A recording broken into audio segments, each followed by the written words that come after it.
انتہائی معمولی سامان، ایک لباس، ایک عبا، ایک قبا، 2 بچھونے، 4 تکیے اور چند ضرورت کے سامان کے علاوہ اور کوئی جہیز کا سامان اس رشتہ ازدواج میں نہ تھا۔ اور ایک روایت میں ملتا ہے کہ جناب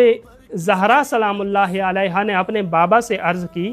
کہ اے بابا، میں نہیں چاہتی کہ میرا حق مہر بھی دوسروں کی طرح درہم میں ہو، بلکہ میں چاہتی ہوں کہ میرا حق مہر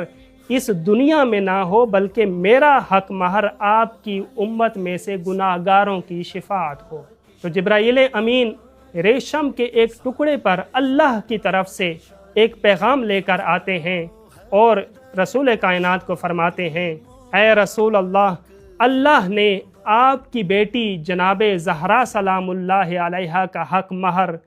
آپ کی امت کے گناہ گاروں کی شفاعت کو رکھا ہے۔